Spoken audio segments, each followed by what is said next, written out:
Halo semuanya, Assalamualaikum warahmatullahi wabarakatuh.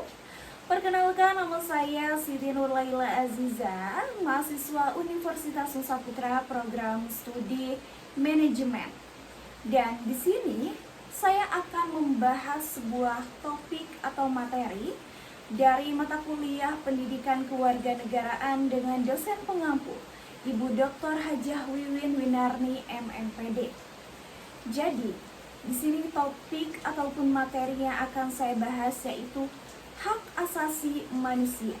Menurut pengertiannya, hak asasi manusia ataupun HAM adalah hak fundamental yang dimiliki oleh setiap individu sejak lahir, tanpa memandang latar belakang ras, agama, atau status sosial.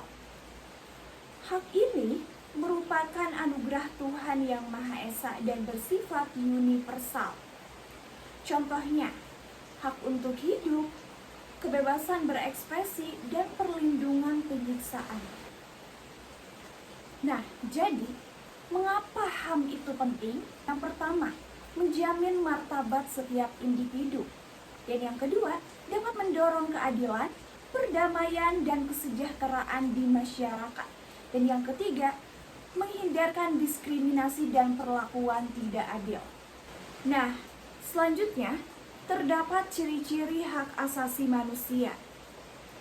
Ciri-ciri dari hak asasi manusia terdapat 4 poin. Yang pertama yaitu universal. Universal ini berlaku untuk semua orang tanpa pengecualian. Dan yang kedua, tidak dapat dicabut. Artinya, ini tidak dapat dihapuskan oleh pihak manapun. Dan yang ketiga, semua hak saling berkaitan dan tidak terpisahkan. Dan yang keempat, dijamin oleh undang-undang nasional dan juga internasional. Selanjutnya, apa aja sih jenis-jenis dari hak asasi manusia?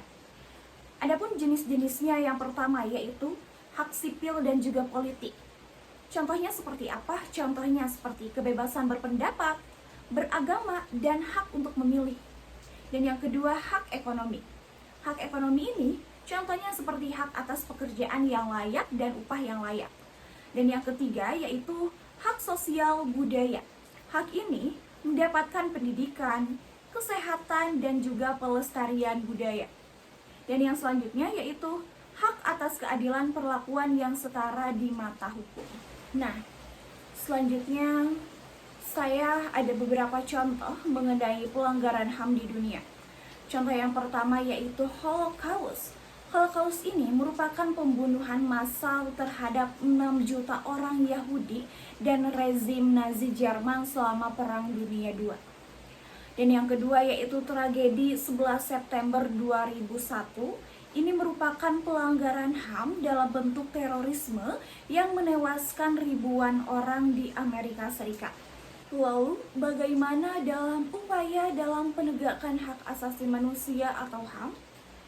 Jadi, upaya dalam penegakan hak asasi manusia atau HAM ini ada 2, yaitu dalam tingkat nasional dan juga tingkat internasional.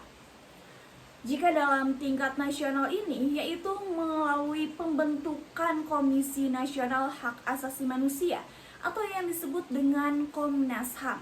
Dan yaitu dengan penegakan hukum melalui pengadilan HAM.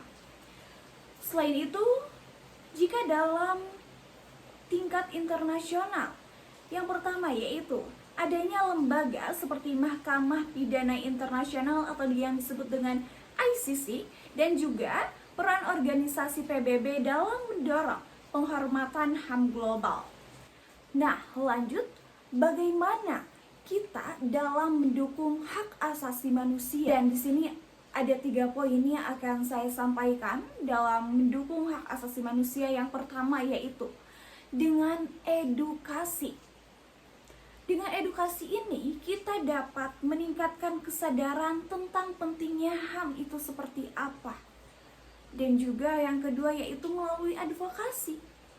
Melalui advokasi ini bisa dengan dukung organisasi yang memperjuangkan HAM. Dan yang ketiga yaitu aksi nyata. Aksi nyata ini hindari diskriminasi dan perlakuan tidak baik dalam kehidupan sehari-hari. Nah, jadi dapat saya simpulkan mengenai hak asasi manusia ini. Jadi hak asasi manusia adalah merupakan fondasi utama untuk menciptakan dunia yang adil dan juga damai. Setiap individu memiliki peran untuk melindungi dan mempromosikan HAM, baik di tingkat lokal maupun di tingkat global. Demikianlah materi ataupun topik yang saya sampaikan mengenai hak asasi manusia. Dan saya Siti Nurlaila Azizah mengucapkan terima kasih. Saya ucapkan mohon maaf jika ada kesalahan kata ataupun perlakuan lainnya. Dan saya ucapkan sampai jumpa di lain waktu.